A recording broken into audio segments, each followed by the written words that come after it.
Evening students. तो last article में हमने क्या पढ़ा, बोर्स मॉडल ऑफ एटम, उससे रिलेटेड कुछ न्यूमेरिकल्स थे, सोल्ड न्यूमेरिकल्स थे, वो करवाए थे हमने। एक क्वेश्चन आपको एक फॉर्मूला बेस्ड ही जेएमई इनका बताया था। उसके बाद में आपके पास क्या है, बोर मॉडल ऑफ एटम की limitations, limitations of Bohr model of atom कि बोर मॉडल ऑफ एटम के लिमिटेशंस क्या थी। लिमिटेशंस है आपके पास यहाँ,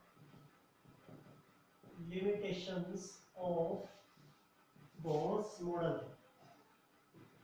ऑफ एटम। तो देखिए पहला limitation, it could not explain the line spectrum of multi-electron atoms, multi-electron atom। देखिए लाइन स्पेक्ट्रम हाइड्रोजन तो बता रहा है और हाइड्रोजन में इलेक्ट्रॉन कितना था 1, लेकिन क्या आपने हीलियम का लाइन स्पेक्ट्रम सुना, लिथियम का, बेरिलियम का, बोरोन का, जिसमें एक से ज्यादा इलेक्ट्रॉन होते हैं, 2 इलेक्ट्रॉन, 3 इलेक्ट्रॉन, 4 इलेक्ट्रॉन, 5 इलेक्ट्रॉन। ये किसका बता पाया, केवल एक इलेक्ट्रॉन वाले एटम का ही लाइन स्पेक्ट्रम बता पाया। मल्टी इलेक्ट्रॉन्स एटम का क्या नहीं बता पाए, लाइन स्पेक्ट्रम नहीं बता पाया। जैसे हीलियम का ये सब नहीं बता पाए जो मल्टी इलेक्ट्रॉन है, कि उनमें कितनी लाइंस बनेंगी। जैसे हाइड्रोजन में 5 लाइंस बनेंगी, तो ऐसे हीलियम में कितनी बनेंगी जिसमें एक ज्यादा इलेक्ट्रॉन है। लिथियम में कितनी लाइंस बनेंगी, तो ये नहीं बता पाया। उन फाइनल लाइंस के बारे में नहीं बता पाया जो मल्टी इलेक्ट्रॉन से प्रेजेंट होती हैं। हाँ, सिंगल इलेक्ट्रॉन वाले का बता पाया है, हाइड्रोजन का लाइन स्पेक्ट्रम तो बता दिया, लेकिन मल्टी इलेक्ट्रॉन का नहीं बता पाया। दूसरा, it could not explain the splitting of lines in magnetic field and electric field। Electric और मैग्नेटिक फील्ड में इन लाइंस का, जैसे हाइड्रोजन जो लाइन थी, ठीक है, बाल्मर, पासन, ब्रैकेट, पीफन, ठीक है, तो लाइन जो भी थी सीरीज एक लाइंस की, तो लाइन स्प्लिट हो रही है किसमें, मैग्नेटिक और इलेक्ट्रिक फील्ड में कैसे स्प्लिट होंगी, इसके बारे में नहीं बता पाया। वो हाइड्रोजन स्पेक्ट्रम में उन लाइंस का स्प्लिटिंग था, ठीक बता रहा है, लेकिन इलेक्ट्रिक और मैग्नेटिक फील्ड में मतलब जीवन और स्टार की इफेक्ट, इनके बारे में वो नहीं बता पाया कि कैसे लाइन जो है ना वो इलेक्ट्रिक और मैग्नेटिक फील्ड में भी स्प्लिट होती हैं, जो कि आगे होगा, ये नहीं बता पाया। ये था। उसके बाद में it could not explain the formation of molecules by atoms, कि एटम मॉलिक्यूल कैसे बनाते हैं मिलकर। एटम जो है वो मॉलिक्यूल बनाते हैं, जैसे हाइड्रोजन है, हाइड्रोजन और हाइड्रोजन का एटम मिलकर H2 बना देता है, मॉलिक्यूल है। क्लोरीन और क्लोरीन मिलकर मॉलिक्यूल बनाता है Cl2। ये कैसे बना। फॉस्फोरस के 4 एटम मिलकर एक मॉलिक्यूल बना रहे हैं P4। सल्फर के 8 एटम मिलकर एक मॉलिक्यूल बना रहे हैं एसिड। नहीं, ये नहीं बता पाया कि कैसे बने ये मॉलिक्यूल, कि एटम मॉलिक्यूल कैसे बनाते हैं मिलकर के, ये नहीं बता पाए इन चीजों के बारे में। तो ये कुछ एक लिमिटेशंस थी इसकी, कि इन चीजों के बारे में नहीं बता पाया, ठीक है। मल्टी इलेक्ट्रॉन एटम का क्या नहीं बता पाई, ये लाइन स्पेक्ट्रम नहीं बता पाया, ठीक है। इलेक्ट्रिक और मैग्नेटिक फील्ड में कैसे लाइन स्प्लिट होंगी इसके बारे में नहीं बता पाया, ये स्टार और जीमन इफेक्ट नहीं बता पाया, कैसे एक मॉलिक्यूल बनता है एटम से, इनके बारे में ये नहीं बता पाया, how many electrons are present in a cell, इसके बारे में नहीं बता पाया ये।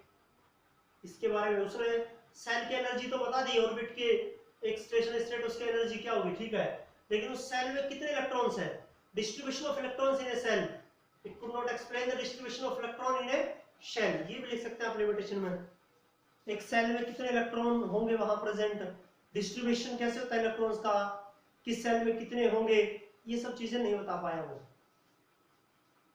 इन सब चीजों के बारे में नहीं बता पाया वो, ये था। तो इनकी लिमिटेशन से, बोर मॉडल की लिमिटेशन से ऊपर उठकर एक और मॉडल ऑफ एटम बनता है। जैसे थॉमसन के बाद में रदरफोर्ड बनता है, रदरफोर्ड के बाद में बोर बनता है, और बोर के बाद में बनता है quantum mechanical model of atom, quantum mechanical model of A atom. ठीक है, क्वांटम फिजिक्स में जो है उसे पढ़ाया जाता है। Quantum mechanical model of atom हम पढ़ाएंगे उसे ब्रीफ में, क्योंकि एटम के बारे में सारी जो इंफॉर्मेशन हमें यही दे रहा है, quantum mechanical model of atom. तो एक और मॉडल, बोर मॉडल से ऊपर उठकर इसकी लिमिटेशन से ओवरकम होकर एक और मॉडल ऑफ एटम बनता है, जो कि है क्या, quantum mechanical model of atom. तो quantum mechanical model of atom क्या है, उसको पढ़ने से पहले उसकी जो मुख्य चीजें हैं, यहां दो चीजें हैं। एक क्या है, dual nature of matter and radiations, dual nature of matter, dual nature of radiations. दो चीजें पढ़ेंगे हम किसमें, quantum mechanical model of atom, ये बना।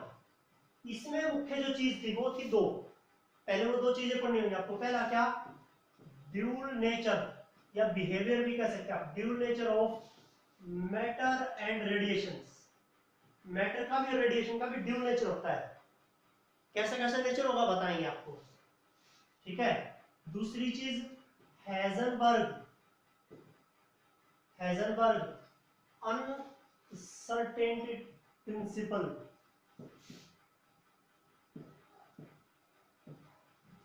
Heisenberg uncertainty principle, Heisenberg principle के बारे में बता रहा है और ड्यूल नेचर ऑफ मैटर के बारे में बता रहा है। तो एक एक चीज पढ़नी आपको। पहला पढ़ना आपको dual nature of matter and radiations. Dual मतलब क्या होता है, डबल, ड्यूल का मतलब होता है double. Nature of matter and radiations, matter का और रेडिएशंस का ड्यूल नेचर होता है। जैसे कोई भी मैटर है, मैटर जैसे आपके पास कोई गेंद है, आपके पास क्या कोई गेंद है, क्रिकेट बॉल, ठीक है, और क्रिकेट बॉल कैसा है, वैसे तो मैटर है एक चीज, दूसरी चीज वो अपना वेव नेचर भी रखता है। मैटर तो वो खुद है ही, लेकिन वो अपना क्या भी रखता है, साथ के साथ वेव नेचर भी रखता है। वेव नेचर भी कैसे, आपने देखा होगा जो स्पिनर रहते हैं या पेसर रहते हैं क्रिकेट में, वो गेंद को क्या करते हैं, स्विंग करवाते हैं, एक वेव की तरह चलती है गेंद भी क्या चलती है, एक वेव की तरह चलती है। तो मैटर तो खुद है ही और वेव नेचर भी उसका। एक कार है आपके पास, हम चला रहे हैं उसे, तो उसकी वेव उसके साथ चल रही है, उस कार के साथ चल रही है। कार मैटर तो है ही, उसकी वेव उसके साथ ही चल रही है। ठीक है, हम चल रहे हैं, ठीक है, तो बहुत तेज जो है ना वो साथ के साथ उसके साथ जो हवा है ना वो एक तरह की चल रही है कि ना, चलते उसके बाद पता लगता है देखो कितनी तेज आवाज है ना, एक गाड़ी गुजरी और हम वहां खड़े हैं तो देखो वो आवाज है ना हमें लगती है। तो वो एयर जो लग रही है, मतलब वो रेडिएशन थी एक तरह का ही वेव थी वो, जो उसके साथ ही चल रही है। तो वेव नेचर, मैटर वो खुद का ही और वेव नेचर भी रखता है। तो मैटर जो है ना वो मैटर तो खुद है ही, तो मैटर का नेचर होगा उसका खुद का और वेव नेचर भी रखेगा। ऐसे कोई वेव होगी तो वो वेव नेचर को रखेगी क्योंकि वो खुद वेव है, साथ में तो मैटर का नेचर भी रखेगी अपने साथ, मतलब मैटर का नेचर भी रखेगी वो अपने साथ, खुद का उसका मैटर नेचर भी होगा और वेव नेचर भी होगा। तो मैटर और वेव दोनों का ड्यूल नेचर होता है, ये होगा ड्यूल नेचर ऑफ मैटर। कैसे बता पाएंगे हम इसे, इसके लिए आपके पास इसकी वेरिफिकेशन वगैरह हम कैसे करेंगे कि कैसे होता है मैटर और वेव का ड्यूल नेचर। तो उसके लिए आपके पास यहां क्या है, देखिए ड्यूल नेचर ऑफ मैटर ये लिखा है यहां, देखिए डी ब्रोगली इक्वेशन आया था। तो डी ब्रोगली इक्वेशन कैसे बनी थी, वो सबसे पहले अकॉर्डिंग टू आइंस्टीन क्या था, E is equal to mc square. Energy किसके इक्वल होता है, मास इनटू वेलोसिटी के स्क्वायर। देखो मास और ये क्या है, वेलोसिटी का स्क्वायर, इन दोनों का प्रोडक्ट क्या होता है, एनर्जी। और according to Planck's quantum theory है ना, हमने ये पढ़ी थी, प्लैंक्स क्वांटम थ्योरी के अकॉर्डिंग क्या था, E is equal to h nu, E is equal to h nu. Energy mc square के इक्वल है आइंस्टीन के अकॉर्डिंग, प्लैंक्स के अकॉर्डिंग एनर्जी किसके इक्वल है, h न्यू के अकॉर्डिंग, तो h न्यू के equal E is equal to mc square और E is equal to h nu. ये इक्वेशन एक है आपके पास, ये इक्वेशन दो है, दोनों को कंपेयर करो तो एनर्जी इक्वल हो गया लेफ्ट हैंड में, तो राइट वाले भी इक्वल होंगे एक दूसरे के, तो mc square is equal to h nu, mc square is equal to h nu, ये चीज है। एनर्जी इक्वल है तो mc स्क्वायर और h न्यू भी क्या जाएंगे, इक्वल आ जाएंगे। ठीक है, आगे बढ़िए इससे, mc square is equal to h nu. Nu का फॉर्मूला क्या होता है, c बाई लैम्डा। न्यू का फॉर्मूला क्या होता है, c बाई लैम्डा। और देखिए स्क्वायर, ये c, एक c से एक c काट लो, यहाँ देखो c गुणा में c था, वहां अकेला c था, तो एक स्क्वायर से c काट दो, मतलब c रह जाएगा इस साइड, वेलोसिटी रह जाएगा आपके पास। c क्या होता है, वेलोसिटी ऑफ लाइट। c क्या होता है, वेलोसिटी ऑफ लाइट। ठीक है, वेलोसिटी ऑफ लाइट 3 × 10⁸ मीटर पर सेकंड, ये होता है। तो ये क्या हो गया, mc इज इक्वल टू क्या है आपके पास, h over lambda, h over lambda. अब लैम्डा देखिए क्या होगा, lambda is equal to h over mc, इस साइड ले आओ बस, mc इज इक्वल टू क्या था, h बाई लैम्डा था, लैम्डा क्या होगा अब, mc, यहाँ नीचे चला जाएगा, lambda is equal to h over mc। c क्या होता है, वेलोसिटी ऑफ लाइट, लाइट की वेलोसिटी 3 × 8 मीटर पर सेकंड।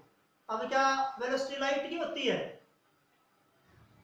किसी कार की वेलोसिटी नहीं होती, किसी गेम की वेलोसिटी नहीं होती। आपने सुना होगा शोएब अख्तर, ठीक है, 162 किलोमीटर पर आवर की स्पीड वेलोसिटी के साथ जो है वो गेम फेंकता था, 162 किलोमीटर पर आवर।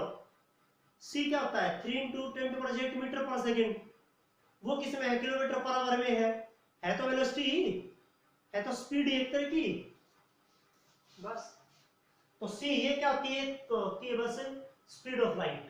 अब स्पीड ऑफ किसी भी पार्टिकल की हो सकती है वो, तो पार्टिकल के लिए ये देखिए, वेव के लिए तो क्या होगा, क्योंकि जो लाइट होती है उनकी तो वेव्स है, रेडिएशंस है, ठीक है, जो सन से निकल रहे फोटोन रेडिएशंस है, उनकी वेलोसिटी है 3 × 8 मीटर पर सेकंड, और हम उसको रिप्रेजेंट करते हैं c से।